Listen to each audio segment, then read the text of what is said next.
Here's one thing that's worth noting that's never really talked about. I was actually chatting with a friend of mine talking about investing and all that stuff because, that's what we do in our spare time, us investors. We just talk about investing more. I'm going to take a break from talking to thousands and thousands of investors. I'm just going to go chat with a friend and talk about investing. Good morning, investors. Bradley here from Watson Estates, and you're listening to the largest, fastest growing podcast for Toronto real estate on iTunes, Spotify, and Google Podcasts. Today is October 31st, a beautiful day to celebrate some of the best things. What are we going to talk about? We're going to talk about death, fear, dismemberment, all the beautiful aspects of the Toronto housing market we've come to know and love. And what better day to do it than Halloween? Today on our show, we're going to talk about what I think is the scariest aspect of our market as people consider maybe moving back into the city. Is there a place for them to go? And is there maybe a solution on the horizon to this raging house price just frenzy we've been experiencing over the last several years? Well, as you can see, I've put together a costume for you today. You're probably thinking, what is he? He looks great. Looks kind of drippy. I know I'm reading your mind for those of you who are watching us on YouTube. But really, it's very simple. I've been working on it for the last 6 months. I've been, trying to pound back some extra cheeseburgers, put on an extra 8 pounds, and keep up with our inflation, 4.5% inflation. And here I am, I know it's a little weird. It's a little bit of a weird costume, but it is scary, though. So if you want high interest rates on your podcasts, you got to put it in the work. And that's what we've been doing here on our show. If you want to support the show, hit the like button, leave us a comment down below. Let me know what you guys are planning on wearing or your kids will be wearing as they go trick or treating or not this Halloween. But you've probably noticed that we've been putting out some fewer episodes the last few weeks. The reason for that, I've been very intentional about developing actually a coaching program, a course to share with those who don't want to partner with us on the joint venture and bring in capital, which we love to do. In fact, this week, we're working on the due diligence of converting a triplex into a fiveplex. But some folks, they want to actually do what we're doing. And I thought, what better way to serve them, to serve you, our family of listeners, than to create a course to teach you to do what I am doing. And with hopes that in the next 12 weeks, the next 3 months, you guys will be able to purchase your next investment property, not just for people who are starting out brand new, but for folks who actually have properties and they want to scale it. Well, this is the first time I am mentioning it on our show. There will be more info in the coming weeks, but thought I would kind of drip a bit of a teaser. If you guys would be interested in something like that, hit me up with a DM. There's going to be very limited seats available. And so I want to kind of get our listeners the first dibs at that. But let's get right into our show. We're going to discuss today what is the scariest thing in our housing market. But we're going to start off with a former guest. Sahil Jaggi was featured in CTV News Toronto. Here's what the article is called. This 36-year-old Toronto man owns 17 homes, but here's why he thinks that's a problem. Before we can figure out what the solution is, let's identify where the issue lies. A 36-year-old man who owns 17 properties says there is, quote, absolutely a problem with housing affordability, and it needs to be fixed. If you guys want to check out, we actually had a conversation last December with Sahil. That's episode 195, and it was actually called I'll Win as Toronto Outperforms the GTA with Sahil Jaggi. His portfolio consists of over $130 million sold. He's a realtor, and over $20 million portfolio. Here's what the article says. All the capital I make, I reinvested it back into housing. Fast forward 10 years, I have 17 properties in a portfolio of 23 million. But Jaggi is the first to admit that while his business of snatching up Toronto homes and renting them is legal, there needs to be change. Not only does he suggest there's change, as we do on our show, also as an investor and a broker myself, I suggest there should be some changes. I very much agree with the ideas that he's pitched here in this article. Here we go. Number one of his suggestions is an incremental tax increase for people who own multiple properties. This means property taxes would increase for each property an investor owns. We do it for income tax. We've got this tiered system. Why is that not a consideration as it relates to owning assets, owning real estate specifically? Quote, if people see an issue with a single person owning 17 homes, if in fact you see that as a problem, the issue is very resolvable by taxing that person with an incremental property tax. I guess you can ask further questions. How would that link into owning through a corporation? Maybe we need to remove the veil, which they've been talking about doing that for corporations as well. There obviously needs to be more work put into tracking this, but I think that's a good idea. Here's what he says. But if that doesn't exist, That's not the person who is buying them to blame. It's the person who is creating the policy. Don't get pissed. We get a lot of comments when I have some of these larger investors come on our show. People get pissed at them. They're the scum of the earth. They're making housing so unaffordable. Friggin' investors, right? But he's saying it right here. The truth is redirect the efforts through policy. We're seeing that in incentives being given to people who build multifamily residential purpose-built rentals. And what is that doing? That is steering developers into that arena.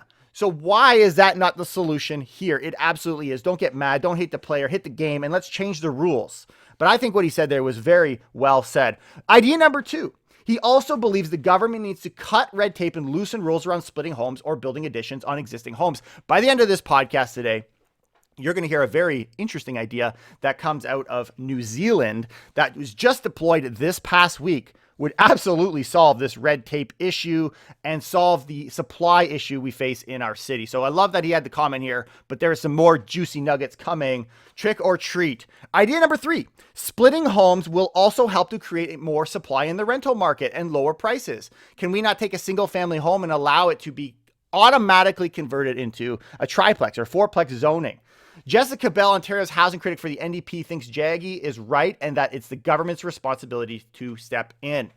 I've already recorded actually a podcast with Jessica Bell. That's going to be released before the end of the year. Stay tuned. It's upcoming. And we talk about a lot of these issues. What I'm realizing more and more is when we look from a political space, there's a lot of agreement. There's a lot of opportunities for us to maybe work together. Obviously, the way they do it is different, but the concept is all the same. I mean, look at the federal election. Everybody ran on lack of affordability. We recognize the problem. And in some cases, the solutions are similar, but slightly different. But unless it's exactly how my voters want it, nothing gets done. This red tape. Anyways, keep an eye out for that interview with Jessica Bell. It was a very, very good conversation. I am not an NDP supporter. That's not really my views as far as what some of their campaign promises have been and where they stand on the spectrum. However, I think it's important that we talk with people from both aisles or every aisle. I guess there's more than 2. And that's what we do. And so I think it's very productive. Moving on.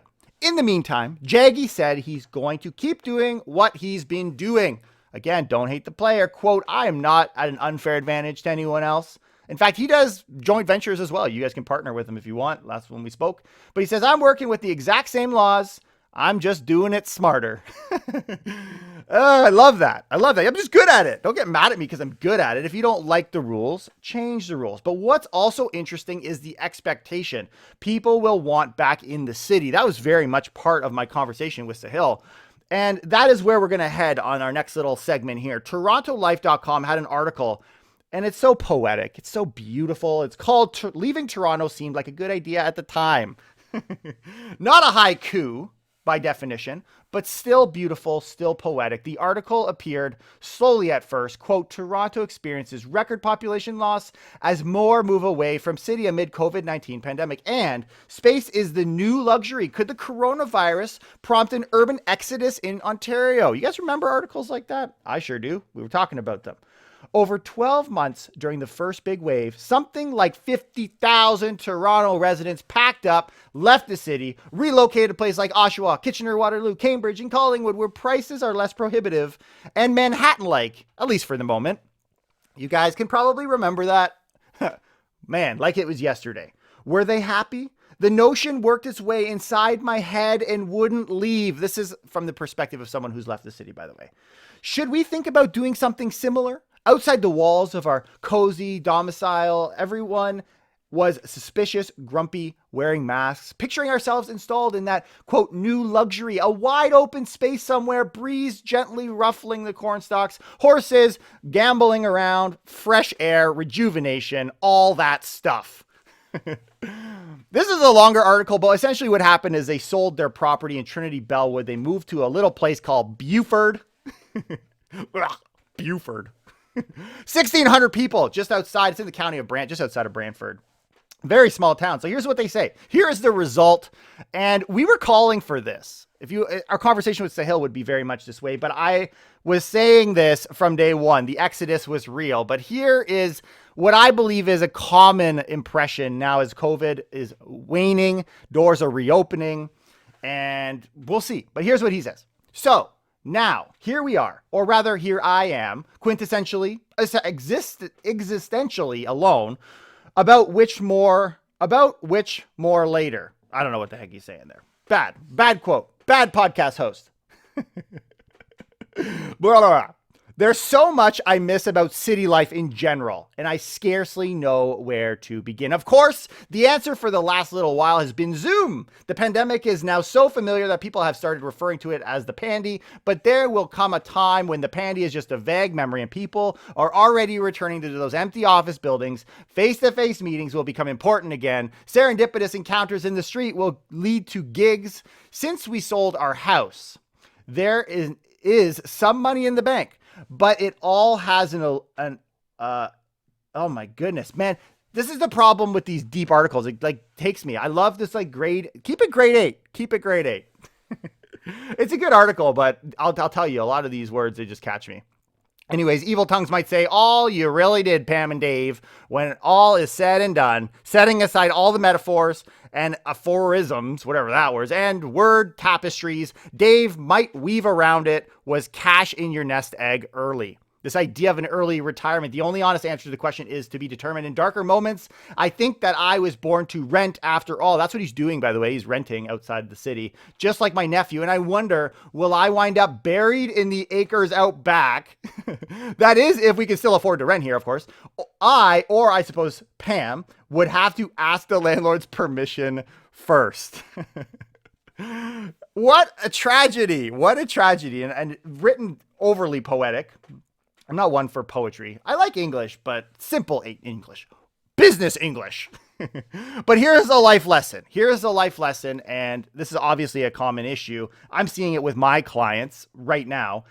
Not written so intensely, but here we go. The life lesson is, as tempting as it is, too early isn't necessarily the way. Imagine if you had your pumpkin carved and placed out on your front porch a week ago, man. Those things rot real quick. There's nothing sexy about premature jack-o'-lanterns. Now you can see that's stupid. Moving on. Meanwhile, the city is on a tear. Yes, the people that have left are sad. People who are in the city are very competitive, very competitive. When we look at an article from the Star, we actually just had an interview with the TREB president. You can check that out to get the stats for last month. In the coming episode, we're going to talk about what happened this month. There's just so much content today that I didn't want to kind of tie that all in, but we'll share that with you. But the truth is, we see massive climbs in sales. When we look at last month, it climbed 10.3% in the last quarter compared to the same period last year. Listings plummeted, so we saw listings go down, number of sales rising relative to that, and selling price was up 9%. The condo inventory that built up during the initial phase of COVID has been more than absorbed, with listings down significantly compared to last year, and both the rental and condo ownership market are poised to become tighter, said board president Kevin Krieger. That's the dude we interviewed, and that's on episode 268. You can go back and have a listen. But I want to look at the rental market, and I want to look at the ownership market, and then we're going to talk about the scariest thing before us. Looking at the rental market, despite the surge, many locals cannot afford to rent. Even though we've got a very tight rental market, which is great for landlords, there still remains a massive population that can't even get in those basic units. More than 11% of apartments renting for more than $25.50 per month last year were vacant, and 0.6% of units left vacant were renting for less than $625 a month. So massive need and gobble up of these lower price units, and this kind of vacancy that's sitting on some of the higher priced higher price segments. Why is that? Well, data from the Canadian Mortgage and Housing Corp shows that nearly all vacant units, nearly all, are not affordable to the bottom 40% of the population. How interesting is that? You're only serving, out of all of these units, 60% of the population. The average, these units under 40% cannot bear more than $1,174 in rent. So this subsidizing the government support housing, it's not even enough to cover the cost. And this is when we're talking to Gordy Dent, who is a tenant advocacy group, when I'm talking to Jessica Bell, these are all things that they say is the support that's given is not nearly enough. And that's often the place that they're coming from when they're trying to decide on policy suggestions to the government. But let's look at the housing market. Some are calling for a crash. First off, we see Moody's. These guys, by the way, notorious for talking about crashes. Same with UBS, who's the other one. But here's what they say. Moody's Analytics released its Canadian real estate model this week, and the firm's model shows markets are overvalued by as much as 91% across the country. As disastrous as that sounds, the firm isn't expecting a big housing crash. The baseline model shows low to no price growth as mortgage rates rise. Toronto up. It is overheated, overvalued, as they call it, 40%. But the winner, Niagara Real Estate, including St. Catharines, is 90.8% above the trend as of Q2 2021, followed by Peterborough, which is second, prices deviating just under 80% above the trend of Q2 2021. So though we say Toronto is overvalued, these outskirt communities, as far as we're hearing here, are actually more overvalued. How did that happen? The upcoming fix, they say in this article, higher mortgage rates are expected to grind growth down to a standstill. Urban prices are forecast to grow a measly 2.62% over the next year from Q4 to Q3 2022, another 1.38% growth in forecast to follow in the 12 months after. So we're going to see very, very low increase. Here's one thing that's worth noting that's never really talked about. I was actually chatting with a friend of mine talking about investing and all of that stuff because, you know, that's what we do in our spare time, us investors. We just talk about investing more. I'm going to take a break from talking to thousands and thousands of investors. I'm just going to go chat with a friend and talk about investing. Well, we were discussing this idea of inflation, right? If inflation is floating, is scary inflation at 4.5%, even if you experience a house price increase of 2.62, that's a loss. That's actually a loss in value of that property. Now, if interest rates go up, inflation comes down, now we're floating around 2%. That's a healthy growth of real estate. That's a more balance. That would be considered flat. So in a sense, they're forecasting negative growth on housing prices, but even negative from a numbers perspective is positive. For those of you who say prices are going to drop 10%, well, let me tell you this. If prices don't rise at all, that's 5%. So if you're expecting a 10% drop in net prices, that would actually only be a 5% drop. Something that people often will miss and is often ignored conveniently by the real estate professionals, right? We're talking about, oh, we had this 6 or 7% growth. Yeah, fun until inflation numbers are the way they are today. Another category, UBS, also notorious for beating down on the housing market. UBS Global Real Estate Bubble Index ranks Toronto just behind Frankfurt, Germany, among major urban markets with overpriced housing that is not supported by incomes and demands outsized mortgages. As a result, Canada, alongside Hong Kong, Australia, has seen the most significant increase in debt to income ratios. Therein is the problem. The quote, lack of affordability of home ownership has evidently not been an obstacle to price increases, says UBS, noting that Toronto has been gaining based on strong population growth and low mortgage rates. They recommend the fix is this. Very similar to what we just heard. UBS seems to expect the Bank of Canada to play a hand that could turn things around. The report says that high price levels are increasingly dependent on low interest rates, which they expect the Bank of Canada to raise in 2022, discouraging foreign real estate investment. This in turn could lead to an abrupt end to the current housing crisis. Interesting. Inflation is a middle class killer. That's a tale as old as time. I can picture it now, right? You're this young stegosaurus 150 million years ago. If you dressed up as inflation, or I guess stegoflation, bad dad joke, it's even worse. You know, you wear this inflation costume as a young little stegosaurus. You're walking around in the wrong little rough neighborhood. You get your giraffes kicked. But there you go, folks. There is the biggest risk right now, inflation. The biggest risk. And as a result, the way you would solve that in the upcoming change of strategy, and assuming you like the ongoing price appreciation experience, would be interest rates, increasing interest rates. And it sounds like they're coming sooner than expected, as we had expected. Interesting how that works. We expected it to be faster than expected. Well, here we go.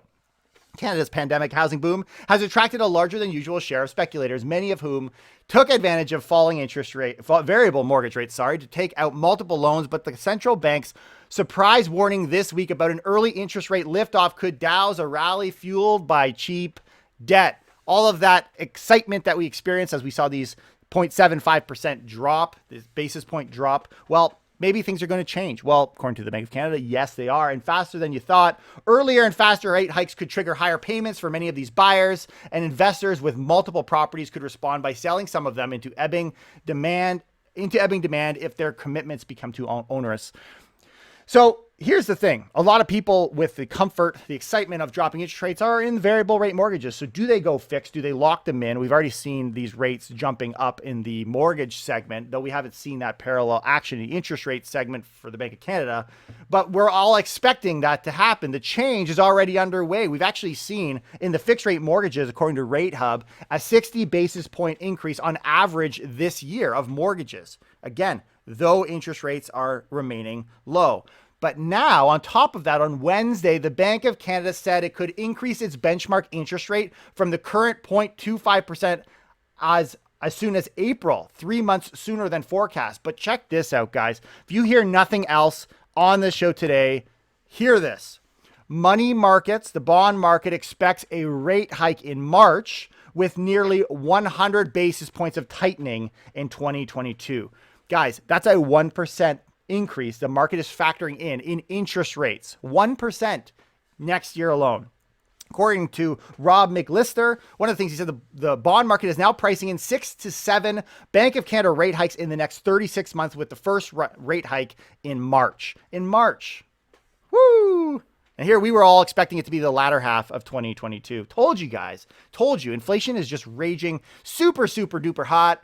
Yet demand pours in. Where is demand coming from? Guys, where is the writing not on the wall? Why are people buying in this overheated, overvalued, high risk, about to get pounded by increasing interest rates market? Who would do such a thing? Investors. Full circle right there, baby. Investors do that.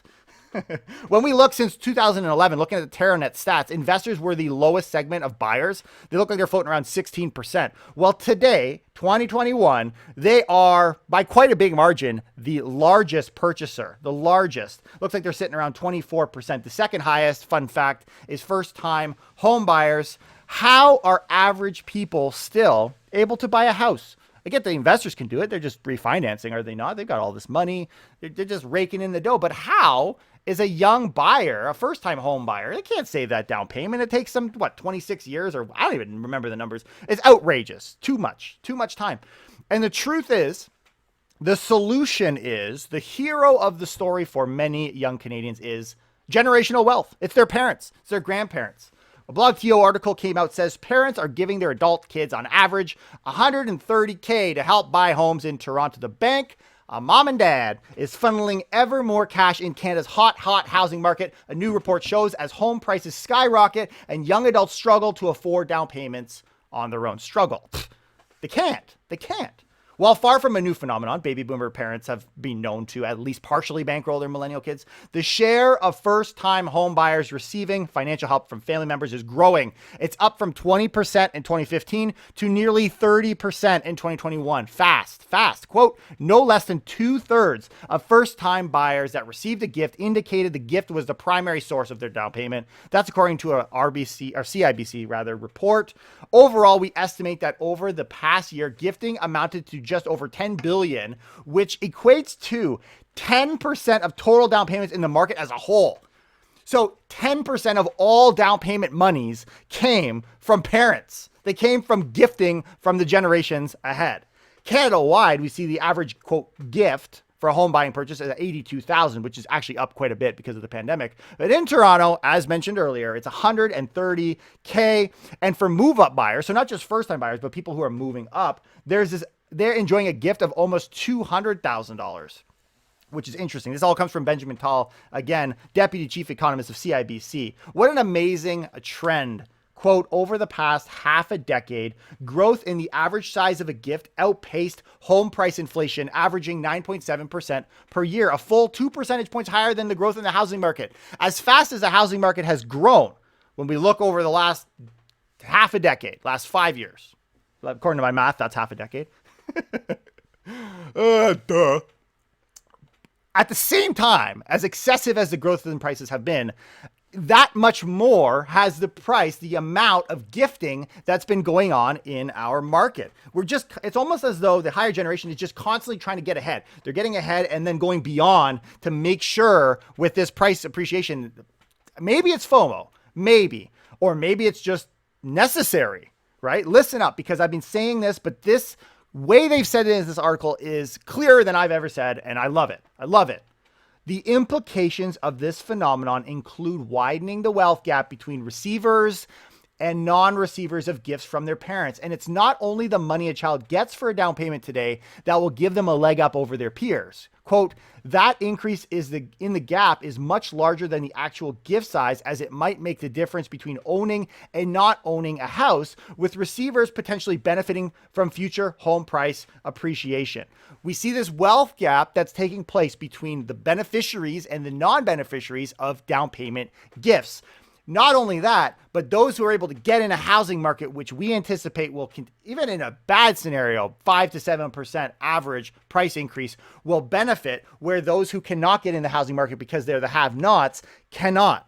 And we see this divide, this middle class absolutely being demolished and destroyed, all thanks to the beautiful hands of our friends inflation. As I'm thinking about it, I don't think I want to be inflation anymore. Maybe I have to change my costume. You know, clearly inflation is terrible. I'm rethinking it. Maybe I'll just stick with the real heroes of 2021, which are our parents. Woohoo! So after all, I just got a dad bod. Let's go. Carries the same weight, but a little bit of a better vibe.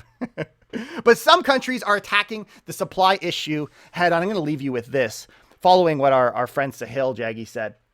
An idea as it relates to cutting red tape, speeding up the supply. And maybe this is something we can copy. Drastic, absolutely drastic, is what happened in New Zealand over the last week. This week, New Zealand's government introduced a bill to allow for the building of up to 3 homes of 3 stories each on most single-family lots in the country's cities. No additional municipal approval would be needed, overstepping the municipality and just saying, you can do it, because we need it. The new policy is paired with plans to eliminate minimum parking rules, which force developers to build a certain amount of parking per housing unit and to encourage apartment buildings near rapid transit. Obviously, there'll be a lot of politics if Toronto were ever to deploy a strategy like this, thanks to our NIMBYs, our not in my backyard friends. But imagine the opportunity that would be there for landlords or investors to create housing, create supply, maybe address affordability in our city. Supply is single-handedly the largest issue. But meanwhile, in our city, where do we stand today? Toronto in 2020 started a process to examine more density in older neighborhoods, but a report is not expected until next year. And there you go. That's where we're at. Should more be done? What ideas do you guys have? You can leave those down below, but please hit the like button on this video. Give us a love and support. Leave us a comment. You can even tell me what you plan on dressing up as this Halloween, or your kids if you're too cool for dressing up for Halloween. And you can tag us when you share this at Watson Estates.